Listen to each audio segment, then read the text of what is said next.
Hola. ¿Qué tal? ¿Cómo estás? Bien, ¿y tú? Bien. ¿Qué? Ciao. Ni hao. Right now I use Noche. Hey. We're back for another episode of Horror with Search 30. Chuck was good. How's it going? Programa de Story de Terror. Yo, by the way, how did Chuck join in before we started? That comment was there way before you went live. Probably commented because it's up, so probably commented ahead of time, right before, you know. But what's good? What's going on, everybody? How's everybody doing? Hey. Good. As you guys can see, we are discussing a body horror film tonight, The Substance. And, well, I'll tell you guys a little later. I got some fun stuff. I'll tell you guys later. Some stuff I watched, but we'll get to that. We'll get to that. I got notes for this shit. But how's everybody doing tonight? How are you guys all doing? Doing good, man. I watched same thing as you. I'll talk about it later, but I watched a few movies today. I'll bring that up, James. Don't even worry. Had a good day. Nice relaxing. Yeah, worked. Got to watch a movie, and then got to watch this later on in the day, which we'll get to it. we'll definitely get to this one. But how's it going, Trevor? How's it going, Gamer? It's going well. I want to thank you for giving me an opportunity to get off my ass and watch a movie I've wanted to see for a year. And thank you, because it was pretty damn good. So yeah, and it's funny you say that, Trevor, because with this movie here, it was one of those movies that I've been meaning to watch and kept forgetting to watch, and I'm like, you know what? I know this. I can't remember if this came out last year or like the tail end of 2024.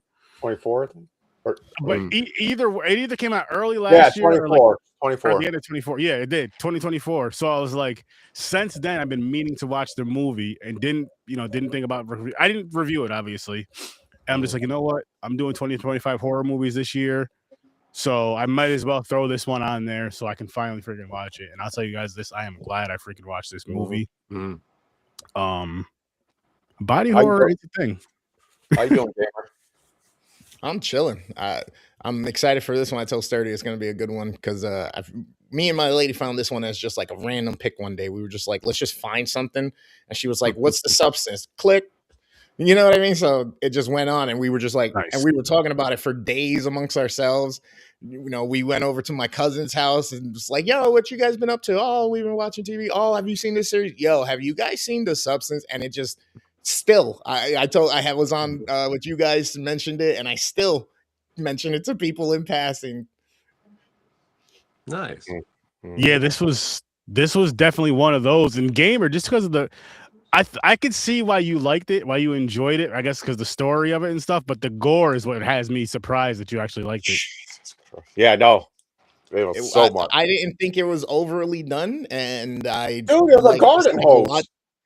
Yeah, I know. She splits in half. You only see it like 2 or 3 times, but either way.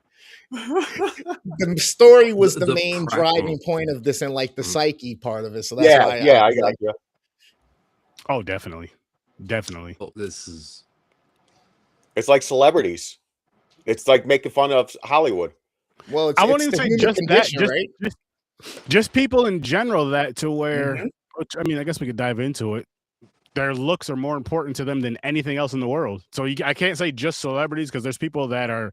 No, I'm saying the story because she's famous. I was like, they're making fun of Hollywood.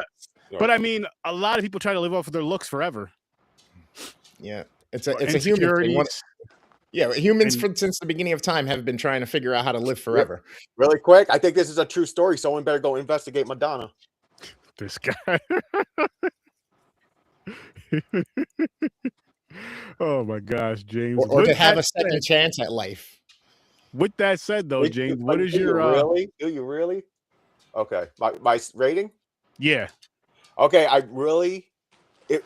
was like, what the fuck am I watching? Type thing, but especially towards the end where it ramped up, I'm going to give this one. I was going to give it an 8.5. But I'm going to give it an 8. There's a reason why I dropped a 0.5 point. It's not Fellini level. Got an 8. It's a good movie. How about you, Trevor? What do you give this movie? Oh, a solid 9. Okay. It really lived up to all the hype. I'll be honest, at one point, we can talk about this later, I thought it went on a little too long.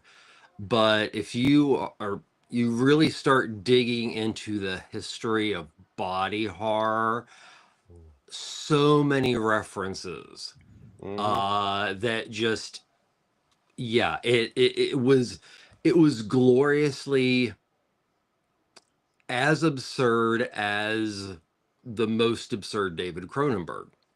And I don't say that lightly. True. Nice. How about you, Gamer? I'm right in between both of them. This is a solid 8.5 for me. 8.5. Yep. I think I'm about there with you, Gamer. I had a good time with this movie. It's I every time I see a body horror movie, I forget that I like body horror. Every single time, because it's not something you see often. It's something I watch like all the time. You know what I mean? I don't watch it a lot, but when I do see it, and then when you have a story like this one where it's a lot of, she obviously has a lot of insecurities, especially the scene where, which I'm just going to dive into it. She ends up going into the men's room. Elizabeth, I believe her name was at the time. She ends up using the men's room, and she's in the stall or whatever. And she overhears like the head guy, her boss, I would say, talking about her, and pretty much talking about how she needs to be replaced. She's old, she's 50, she doesn't look beautiful anymore, this, that, and the third. And of course, that already having the insecurities she had, that hearing that didn't help anything. And it fucking takes it takes a little bit, but it takes a turn from there. I do agree with you, Trevor.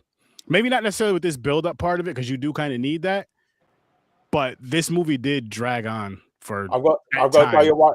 The half the point I dropped. There's a reason for that. It dragged on. So it was the overdone exercising. There was like 15 minutes of showing the fucking exercise video. I'm like, what's going on here? I was like, if you cut that out, this movie would be a what, hour and a half? Actually, I'm going to defend that for the director. In the fact that this movie kind of exists somewhere roughly between 1989 and 1994. And you see the progression there from when Elizabeth Sparkle is at the top of her game, totally doing a Jane Fonda, and, well, guy named Harvey, who has a lot of power, Weinstein, comes along and is just like, she's too old. We need to find a younger one. And this is not just a film that delves into self-hate and delves into how much a history of advertising and what we've depicted as a patriarchy as beautiful. It doesn't touch the levels of just really awesome. I mean, even just as a fan of the genre, I brought up David Cronenberg. Pretty much everybody will point to him as the granddaddy of body horror. And this definitely took elements of Scanners. It definitely took elements. Chanting. Exactly. Shunting? The shunting, that's it. The shunting. What's that? What's that movie called? What? What's that movie called? The shunt, where the shunting happens. It's called The Shunting. Isn't it? No. Shunting happens. Is that what it's called? No. Are you playing game? I'm playing on words here. What the fuck are you talking about? Something happens. Shunting happens. What the fuck's going on here? Well, the last one I'll bring up with Cronenberg, I'm sorry, is there's a lot of influence from, if you loved the remake of The Fly, you saw a lot of that in this film. Yeah, that's it. Yep. Also, another influence that I actually was surprised that it didn't go even further and even more beyond and take, flight from the original Japanese body horror Tetsuo body hammer. But this film has a lot of connections with that film. That film literally starts by somebody being convinced to implant metal into their skin. This is a situation that it's more, advertised in secret club and it's medical, but it it it reminded me so much of Tetsuo in this obsession of wanting to other yourself. And the really frightening thing, and that's what I was getting to before I apologize, Oh, you're good. is it's not just about what society has made people, specifically females, feel about themselves, but it's so bad. Now, look at that ballpark time period that I painted, but the other self, the better self, in which that is how it's told to her when she uses that stick in the TV, is such a horrible person that they will do everything to just suck the other one of themselves dry. Imagine waking up and understanding that at the core you're that horrible a human, but that is because of what society has told you, what you should do and how far you should take it. And that was really some of the frightening shit. Like the end, that was just glorious, like Brian Yoon's of society amazingness.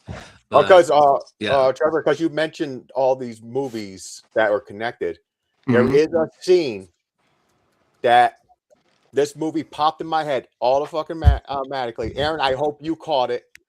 Is where she put the paper picture of herself and the guy let her in, like Thanksgiving. Turkey.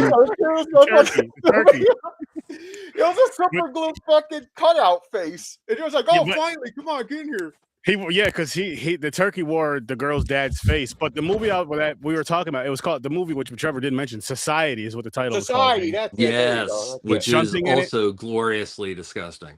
And so there's a scene towards the end of this film, like once they become one, pretty much, which they were already one, but once they become one physically, she's multiplied beyond. Yes. Like this stuff isn't like milk, and like aliens like to drink it in Alien Nation. You let this stuff sit around a couple months, it goes real bad. Oh, it goes terrible. But that's what made me think of the Society movie. It made me think of Shunting.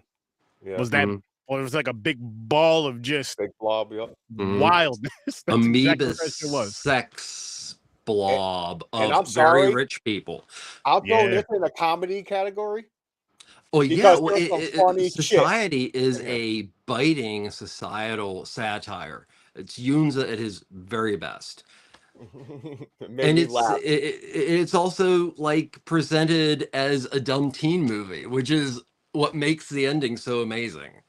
When she's old and she's looking in the mirror and her fucking tits laying across her forearm, the drag, like one that hangs, like the old lady tit. I started laughing on that. By the way, she kind of looked like the Pearl from X. Some parts, yeah, maybe the head more so. Yeah, the head. That's what I was getting. Yeah, the head. And the long tits. And I was, you know what I was thinking of is it was chapter 2, I believe. That's right. When Bev is getting chased in her old house by the old lady, remember she gets like real giant, has a long tits just swinging like exactly. That's what that made me think of as well. Well, you mentioned the monster. Okay, no, we can't say that because that's what the audience automatically says. The braveness of Elizabeth Sparkle to go to supposedly that far of a limit is utterly amazing. But, honestly, when I saw that transformation, a couple things came to mind. Yet again, Cronenberg's The Fly. But if you ever watch any of the old, like, Lon Chaney movies, Phantom of the Opera, Hunchback of Notre Dame. All this stuff was what made this movie really disgustingly intense. Is all this shit is practical.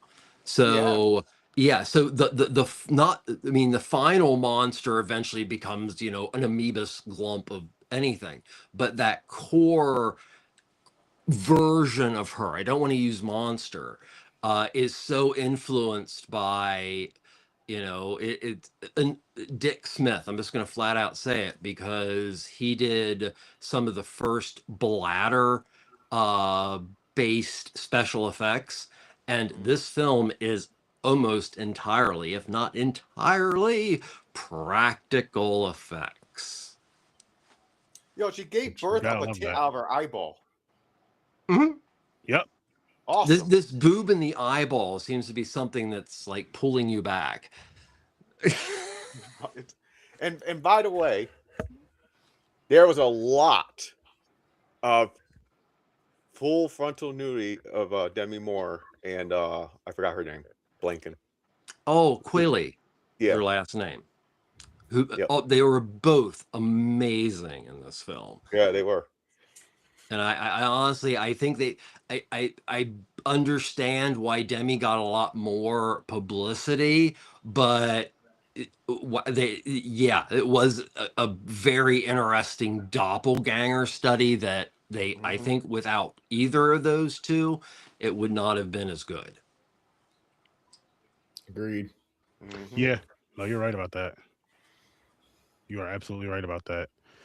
And I did like the back and forth, how they kept going between both lives, and then, as you would assume, the more glorious, younger, beautiful life, I guess you would say, is gonna start stealing some time. It's bound to happen. That's gonna be the one to fuck up first. Like, listen, follow directions, man. That's all you had to do is just keep following the directions. Yeah, but I mean, and connect your mind. Well, you are one. You are one. They count each other separate, and that's what fucked everything up.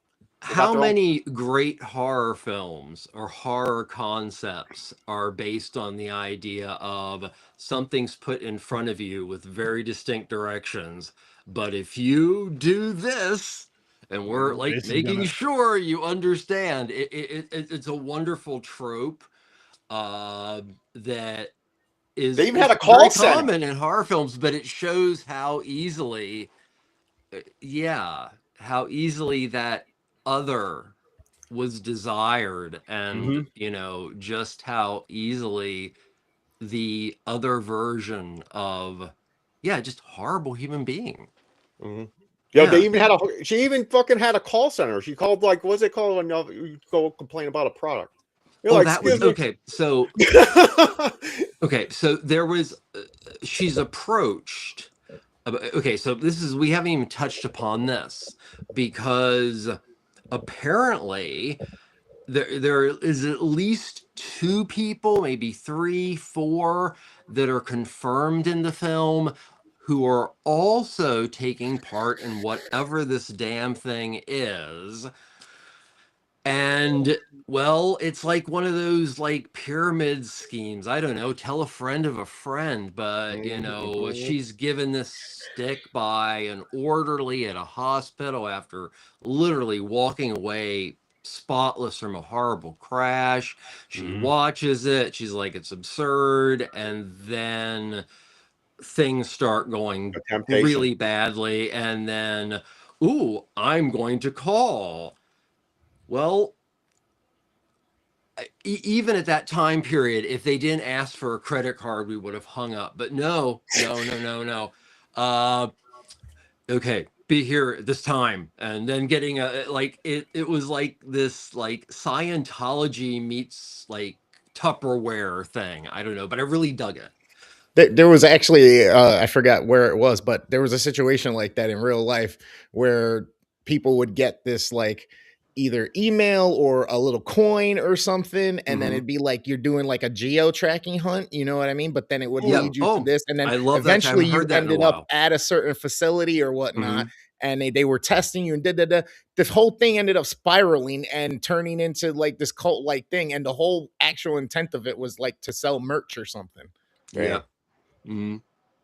And then to your point earlier, you made the point that basically, well, what I got from it was it shows just how making those choices in society, just because you have free will, doesn't mean that you're always making the right choice, even though it seems like, oh, I just make this choice and I'll be okay. It'll be all right. It'll be fine. Mm-hmm. No one else to blame but you, though, because we gave you options. You could have done it or not. It's just good movie. How do you like about the how the second one came to be? The fucking back splitting open? Yeah, shit's crazy. Like I said, the gore of the movie was done well. I like that it wasn't the main focus. I like that it wasn't so overly done that every time it was on screen, it was like the most over the top, aimed for, swung for the fences, grotesque thing. It was part of the process. You know it's going to happen again and you're waiting for it. But again, the main driving focus here is all those underlining tones of psychology and mental health and people's own self-perception and all of these different things. And, you know, what are people willing to do for the things that they want? Or if they could have an opportunity, would they take it? And there's just so many nuances and undertones to it that's what makes this a good movie for me. I like that. I like when Sue was smashing Elizabeth's face into the mirror, just cracking her skull open and shit. I was like, damn. I was like, this is fucking great. She was whooping her teeth falling out. Mm-hmm. Every movie I see like teeth fall out, I'm like, fuck. Because they're like, then they just grab the other one and just yank it and pull it out. I'm like, damn. I'm like, relax. My wife pretty much had that same. She was like, that just one of those things she's not a big fan of in movies, I'll say. Nails are mine. Oh, the fingernails is wild too. Yeah, that was. I've seen that a lot in mafia movies though. I got used to it. But no, it's more that fingernails falling off is always. It seems like it's always depicted close to death.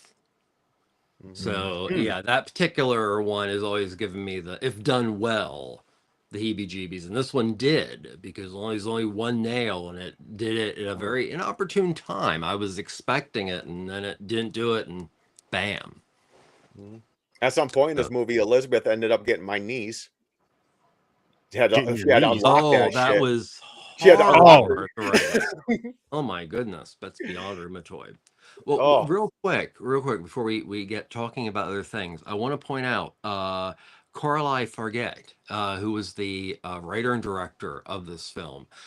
She did another film a couple years back called Revenge, which was a envisioning of the traditional female revenge film. Very good. But this is a movie.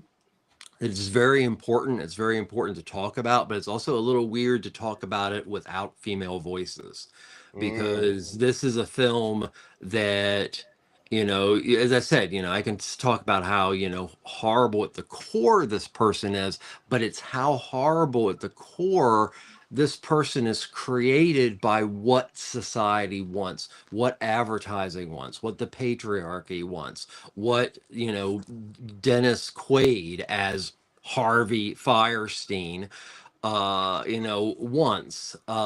So it's just frightening that, you know, Elizabeth Sparkle's inner self could have been pushed so far by that, you know, I mean, she didn't even get a chance. I can't even say she was Deborah Wingard. But basically that concept, that's intense, deep stuff. Yeah. I mean, would if you could rewind, if you tried to put yourself in that situation for a, you know, actress of whatever age but you know, like between 45, 50, I don't know, put yourself in that place and think, you know, is this kind of like, you know, even kind of harks back to like Sunset Boulevard and shit, but you know, if you had the perfect life and you could redo it again, would the person that your life made you fuck you over? Yes. And that's frightening. And that's frightening that, you know, this is a person who didn't walk out with those ideas in their head. That hit them at a certain age in which they felt that, at least for what they did, society has thrown them away, which is truly disgusting. But it shows how far a person will go to keep popularity, to keep power, to keep an image. And, you know, that was a very depressing part of the film. But it's just, this is, yet again, I have to say that I do feel that this film truly lived up to the hype and really helped to kind of open a new wave of horror, with also Sinners being right there behind it. I mean, yeah. Hey, with the last thing you said being about how disgusting that is, I think the whole lesson in it is to realize, to be happy with what you did experience, with that point you're at now, and that you were able to realize what that type of person would have been and could have continued to be had you not adapted, changed, and evolved to now being the new entity and person that you are.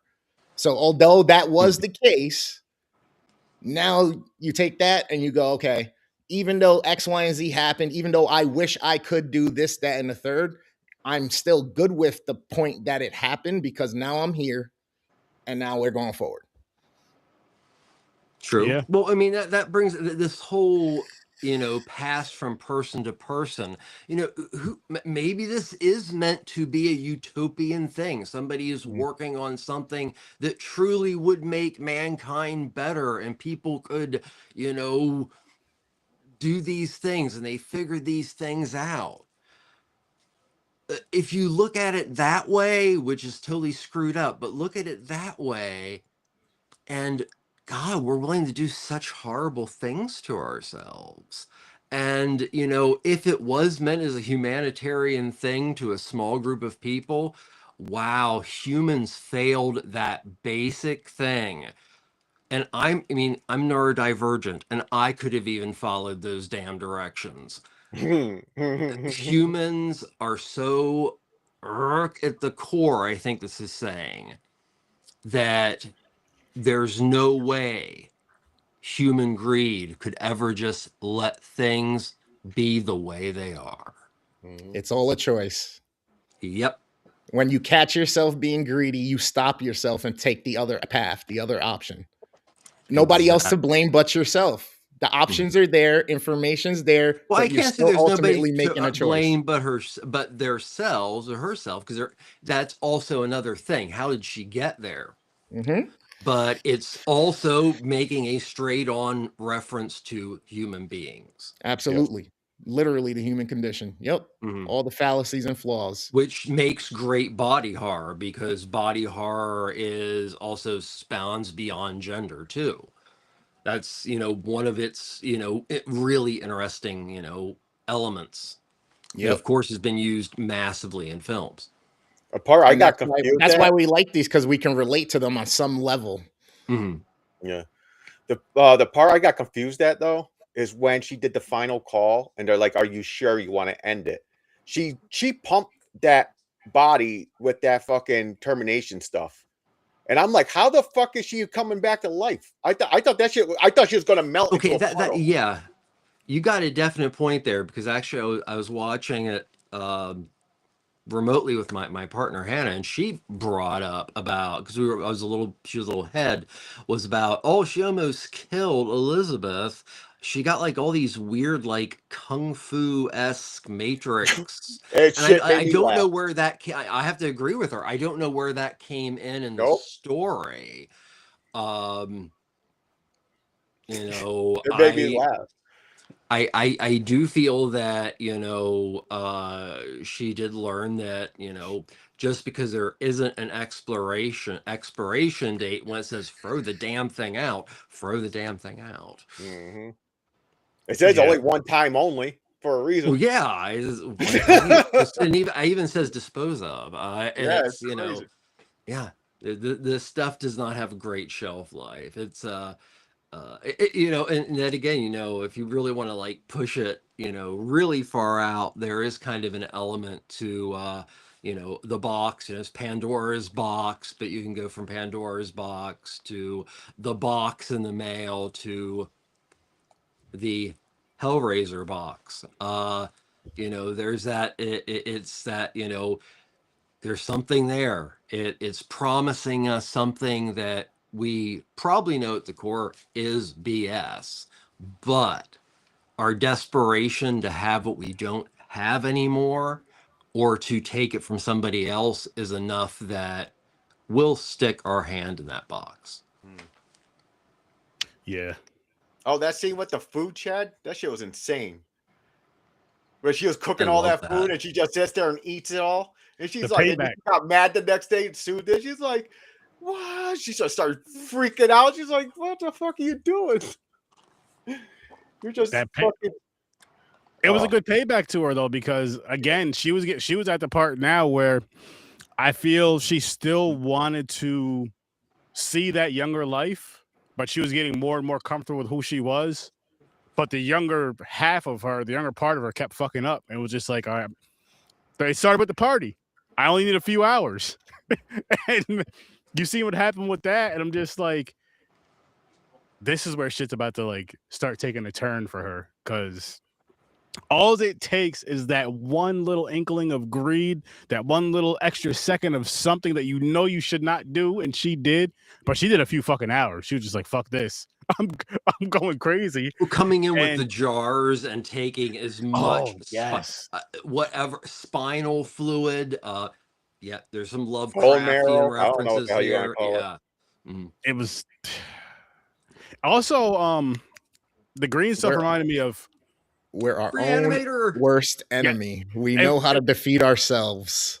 It was not only Reanimator, Trevor, but Teenage Mutant Ninja Turtles. Bingo. Yeah. I was thinking of both of those, like Reanimator and Turtles. This film's like, I mean, it is a wonderful film, and it is a film that you definitely should see to watch as a serious film. But man, if you are a film lover, like, I'm excited to revisit this film just to pick out more references to really like in-depth body horror stuff. Nice. Yeah, I'm glad I finally watched this movie. I'm really happy I finally watched this movie. And I'll also say I'm happy I watched this and sat down and had a conversation, like having a podcast versus doing like a solo type of deal with this, because this is one of those that I feel I would say you do have to be a fan of body horror, and you shouldn't, and I'll say gore shouldn't bother you, or you should be okay with gore watching this movie, and body horror you got to be okay with to really kind of get into this film, or else it's not going to be for you. But oh my goodness, man, it makes me want to go down like a little rabbit hole of some body horror films now. You're not going to get the Sound of Music, so if you're thinking that walking into this film, I'm sorry, it would greatly disappoint you. Yeah, if you're looking for the Sound of Music and you're turning this on, you're going to be in for a big surprise. It is 2 hours and 22 minutes, so it might fool you with the length. But other than that, you're going to be in for a big surprise. The hills are alive with sound of... Yeah. I will say the sound design behind the movie helped intensify moments and stuff like that. Like, they did a great job with all of that. Like, these are all the points that help make this movie a great, solid movie. Not a 10, but man, man, they hit boxes. I mean, shit. The cinematography in this movie was awesome. Oh yes, with everything they shot, including when she, she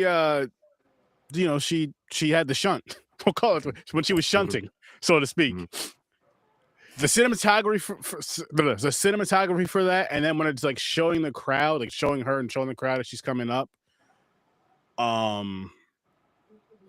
I'm like, it's making me think of a little bit Scary Movie or Scream, where the girl's going up to perform and she sees the dude in the background that's killing or whatever. Not that, but just how they showed like the light shining on her and then her coming up and stuff. Just that part alone. And then just like the crowd the whole time just sitting there just watching this whole thing transpire until the blood happens. And then they decide to get up and run. No, the mother and the daughter still stayed there. Well, besides, I mean, they got drenched. And what were children doing there with all them titties out? That's what, yo, for one, they said this is a New Year's Eve thing. I was thinking about the ball dropping where the celebrities are talking outside and everything. I seen these I don't know what you want to call them. The girls with the feathers. They don't see it. They don't see it. Wouldn't that be well, no, they did say major network, didn't they? Yeah. Okay, they did say major network. Okay. I was confused on that part too. I was like, wait a minute. I was like, why are these all titties hanging out here? I was like, what's going on here? I wasn't complaining, but it's just like, this probably shouldn't be around these kids. And I'm gonna tell you right now, listen. Yeah, play on. If you guys are gonna be showing titties when the ball drops or whatever, I might actually watch. I'm just throwing that out there. New Year's has been boring and the same for my whole fucking life. And I'm sure it's been the same before in my life, just a boring ass ball dropping. Other places do it better. Show some titties. That's all I'm saying. Do something better. Do something better. Step up. There you go. I actually hate to interrupt, but I'm going to bring it back to what you brought up, Sturdy, which was the cinematography, and that this movie is really fun with that. Unfortunately, I can't remember names, but definitely the cinematographer for Kubrick's The Shining. There's a lot of influence there. A lot of influence in some of the cinematographers that Dario Argento has worked with. It has this amazingly sterile quality to films like Antiviral and stuff like that. And it did a really beautiful job of, I love what I like to call the long pull away. So like something's here and then slow like that. I love that, especially when it's done with walls or barriers. And the cinematographer did it, and they did it, and it didn't seem cliched. So yeah. And unfortunately, I can't remember the cinematographer on this film, so I apologize to them. What were some of your favorite parts of this movie, Gamer? Because I know you said you've seen this before with the girl, and you did mention, like, when this popped up on the wheel, you were actually excited for this shit. You were talking about you're watching with your lady. Yeah, like 2 months ago, like I said, it was just a random pick. We were bored one night. We were just like, "What do you want to watch?" Anything. I just picked. She was like, "What's the substance?" Don't know. Hit it. Watched it. Again, at first you're like, what is it about to be? You can kind of see where it's going, and then next thing you know, it just gets crazy. The whole horror element comes out of it, the secretive part of it, the randomness of that, and everything, and then like you start to pick apart all the choices and decisions and actions, and you're like, damn, how quickly it can just go. I just again, I had a great time with it. I think it's a good watch for a lot of people. It's again, I don't like horror or gore at all. Like, I don't like overly gore stuff. I can't watch intestines flying everywhere all the time. Blood is okay, but to watch eyeballs and intestines and it be up close watching the most heinous things of what we are possible of doing, like, it gets to me. So I'm good about that. But this doesn't do that. This is it shows you a weird dynamic in a weird fantasy situation. Well, what we hope would be weird. We don't know. It's 2026. Technology's funny. But yeah, that's why I watch certain things like this is just to kind of just shake my head and kind of realize certain things and try to remind myself just keep being a good person. This has a lot of like the scenes where you can have multiple conversations just about one scene, then talk about another scene, because it's so much going on with this story that worked so well. It's like you said, there's a lot of gore, but the most gore out of it, I thought you were going to hate, Chris, is actually when she's on the stage spitting and the blood's going like a fire hose, just spraying the audience. It's just keep spraying and spraying. I was like, oh shit, Chris is not going like this. That's a lot of blood. For effects, it's one thing. Like, come on, I like Nightmare on Elm Street. The bed scene with Johnny Depp, it's one of the most iconic scenes of blood use ever. I mean, it was like 30 gallons or some shit, or some crazy astronomical number. Like, it's fine, you know what I mean? I just don't like the grotesque, like, butchering type deal. The listen, most, you know what I mean? The most I'll say this right now. violence that a human can think of and can do, we've seen in the real world also. It's like, I don't want to keep seeing it. I'll give one. I don't have one for you, gamer, because of what you just said. But Trevor and James, you guys will both know what I'm saying when I say this movie. Okay, he wouldn't do so well with Baskin. No, that was some shit in that movie. No. There was Human some Centipede. I could barely do Midnight Meat Train, but I did like it. I did enjoy very it. good film. Very good film. What's the opera? The Family? Argento's opera? No. Fuck. It's a horror opera that it was recent. Paris Hilton was in like 2005. Genetic. Repo. Yeah, it's a genetic opera. Yes. Like my daughter will be thrilled now too. There is somebody else who has seen Repo the Genetic Opera. Oh yeah, I saw it and she saw it and she like introduces it to everybody, and I think it's wonderful. So yes, there are it has that dark humorous quality. I've gone through phases of my life. I'm just at a new phase in my life where there's certain things I just don't want to constantly be feeding myself. That's all. I get it. Hey, makes sense, man. It's not for it's not for everybody. It's not for everybody. I like how they do the effects. That's why I like it so much. I like how they do it. I'm like, how did they make that? How are they holding guts in your hand and shit? Be said about the work that goes into it or whatnot. You know what I mean? The details, Savini's legacy with prosthetics and stuff like that. It's artwork. It's mastercraft. It's craftsmanship. It's somebody dedicating their time and their life and their experience to making something. I will never shoot that down. But again, it's not that I want to constantly keep throwing it into my digestive tract. That's all. No, I get that. And I guess for me, I love it. I don't mind it at all. I really do enjoy it, especially when it's as long as it makes sense in the film. You know what I mean? Like this, it made sense. I mean, even with the overly gory things, if it's like a slasher film or like a really horrific, violent film, I get it. But if it's just there to be, it still doesn't bother me if it's there to be there. It just doesn't feel as good or as pure or whatever you want to call it. Like this movie with the bloody hallway, that was pretty dope.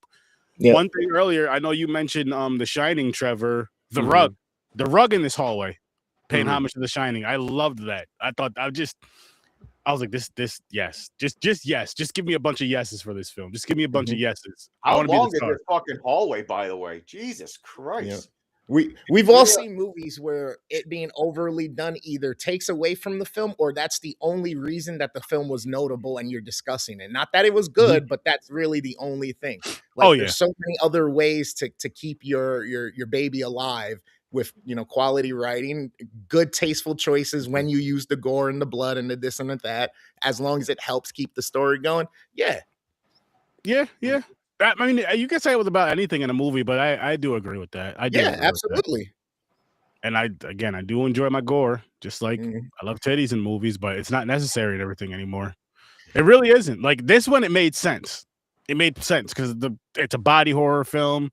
It's about a model, that's trying to have her youth and that past life she had, and maybe even more iconic than what she was, but also has to live with the reality of where she is and who she is, and just like her younger self. You have to live with that reality too. Like, again, we asked this question earlier in the episode. We could ask it again.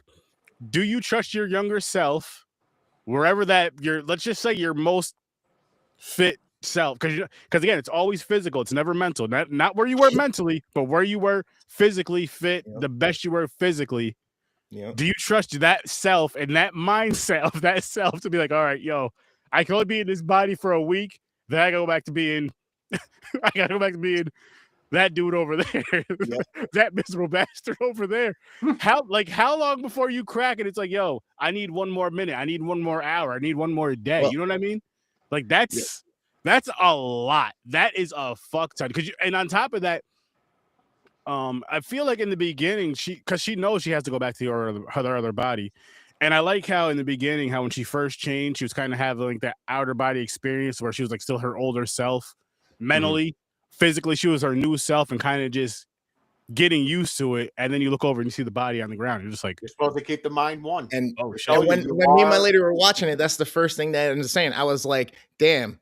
My question is even though now I'm this younger self, do we share the same mind? Does she know the experiences and things that I've gone through? Does she have the knowledge I have? Because if that's the case, then I think I can trust my younger self because of all the extra shit that's up there that you didn't even have to go through and endure nothing for, but now you know how to make a better choice. I think I could. But then at the same time, you go, oh, wait, the minds aren't linked. They're separated. You got to figure out how to link the minds. That's when it becomes hairy. That's when it's like, fuck, it's running on its own. I have no control of it, but I got to figure out how to get it to link to me so that there is some remnants of control and understanding. That's what made it. You got directions, but you didn't get anything that told you exactly what was going to happen. Very true. Very, very true. So, I mean, and I guess in a sense, the direction. I mean, you didn't get directions. You definitely didn't get what was going to happen. Well, I guess it's a bit far fetched. Somebody who was given that opportunity chance if it would actually do it. So yeah, it is. There's a far-fetchedness to this film that's actually very important to it. Definitely. But you know, and I would say, quick, what were you gonna say, Sturdy? I'm sorry. So, no, you're good. You're good. So like, she was told that it's not you and her. You are one. One. Right when she split up, it was her, her, me, her, and I'm like, right there, which I'm sure it would be a thing with damn near anybody. Maybe I'd say anybody that's relevant besides maybe like 3 people.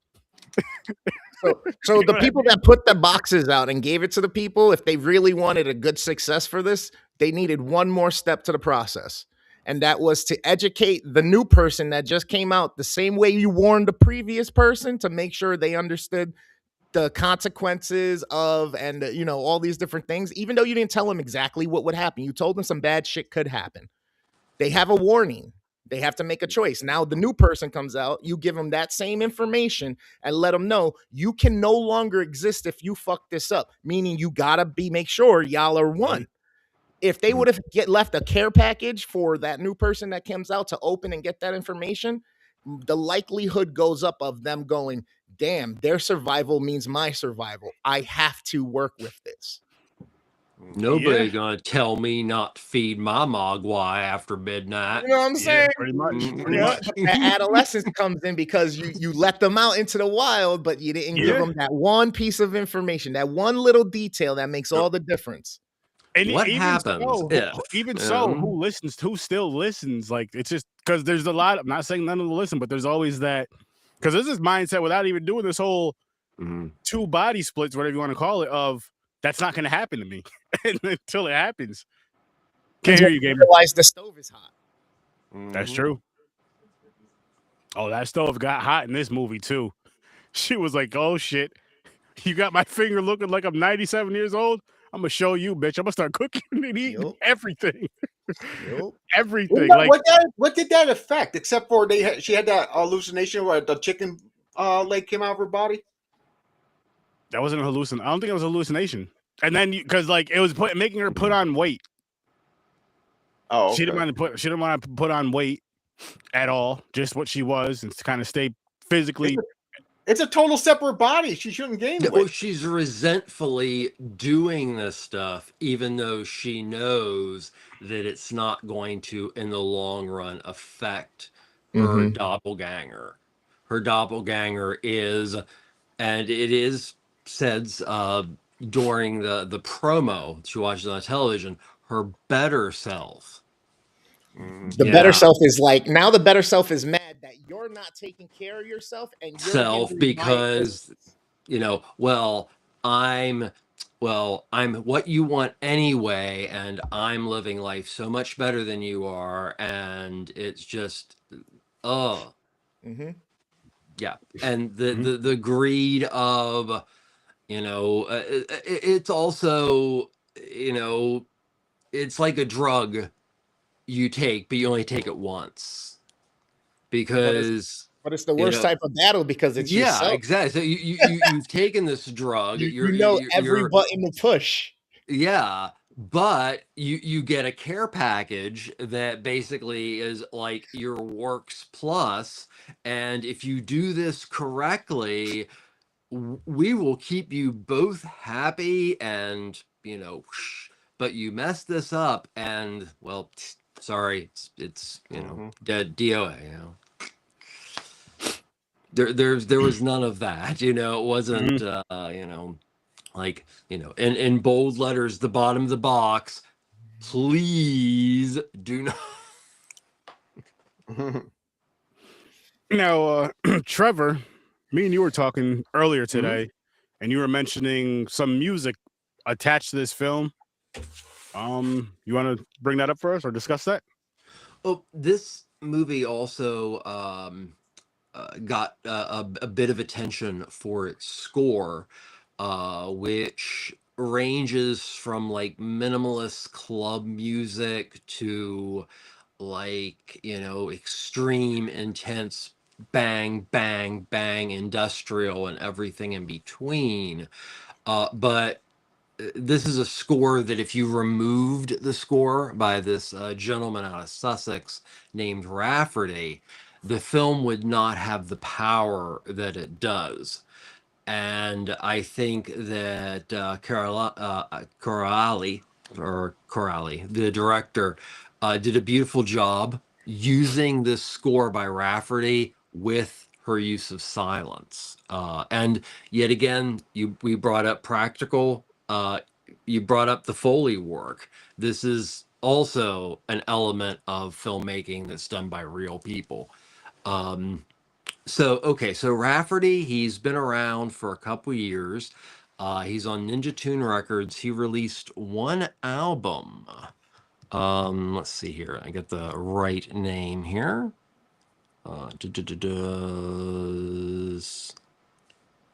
Called Sleep of Reason. Listen to part of it. Really good, dark yet very minimalist. He then started doing films. He's scored at least 5 other films. And this week, he actually released an EP that I would say is best. It's like minimalist wax tracks in. I think he froze. No. Industrial mix, really chill, and it's really good, and it has some really cool tasteful dynamics. But the new stuff, which I also really enjoyed, pulls almost from like a Murbaus level of noise. Noise artists out of Japan that if you ever make a noise music reference joke, just say Murbaus. Okay, you don't want to listen to him or his about 150 album discography of noise. Even I can't get behind the Murbaus. Okay, so that was off to wherever. So nice. And then James, yes, I'll let you go first with this one, which I'll talk to you about it. Go ahead. What movies did you watch this week, James? Because you were posting some stuff. Today I watched 3 movies total. This one, I watched I Am Lisa. And I see the other one is called.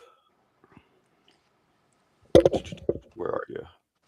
And where can we watch I Am Lisa? Strange Frequencies of Taiwan Killer Hospital. Oh, I've heard that one before. So I Am Lisa, it's on Prime. Nice. And the other one is on Netflix. Nice. So I watched 4 movies, which I'm going to pull them up in a second. But I watched 4 movies this week, not including this film. And so I'm just going to pull this up really quick. Sturdy's weekly. Ooh. Oh, I see Mother rentals. of Flies too. Yep. And actually, I started off with Mother of Flies. How was that? It was decent. I'll say for me it was decent. It wasn't a bad film. It was folklore. There's a witch in it. It's definitely worth a one-time watch. Definitely worth a one-time watch. Which you can watch it over on Shudder. It's a little weird, not too much weird. Yeah, it is. It is. And then after that, I watched this movie called The Elixir, which you can watch that over on Netflix. Similar to this in a sense, but instead of like body horror, it's zombies. But like as far as like the beauty aspect of it and the youth aspect of it, you pull that from it, and then there's zombies. And it's a foreign film, but I recommend it. Had a good time with it. Had a really, really, really good time with it. Actually, it was fun. But it did run a little longer than I felt like it should have. I will say that it did run longer than I felt like it should have. Winter Island. This movie right here was, besides The Substance, this movie right here, Winter Island, was probably my movie of the week. Which I'm going to be doing a video for all 4 of these movies tomorrow, so I'm not going to give you guys my ratings. But I really, really enjoyed this film. Grief, tragedy. It starts off with a family member in this movie that takes their own life. And from there, it just goes like the way that each person in this household grieves, the way that these 3 family members grieve, and what they go throughout this film, you're just like, holy shit. And how did it get there? Okay. And then I watched this other movie right here, The Haunting of Cottonwood. I watched that movie earlier today. Wasn't really a fan of it. It was like a typical ghost horror film. Acting was not that. The acting was bad. The acting was terrible. So out of all these movies here, I will say Winter Island is definitely worth the late fees. Cottonwood, you bring that shit right back. Like, you rent that movie, you bring that shit right once you're done watching it. You just bring that shit back. And if you have to, if the if the video store is closed, you just drop it in that slot. Like, listen, that return box slot, drop it in that slot because you don't want to see that again.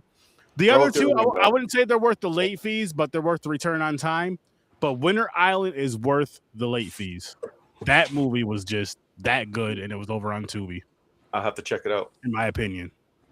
What up, Troy? How's it going? How's it going, man? Appreciate you stopping in here. And I guess we can get to the wheel. Tune in the next week, which I just threw this together as we were doing the show. Don't worry. I will be working on some shit. Working on some graphics for this, but let's see what we're gonna be getting into next Thursday. How's it going though, Troy? How you doing? Good. Bumping them beats.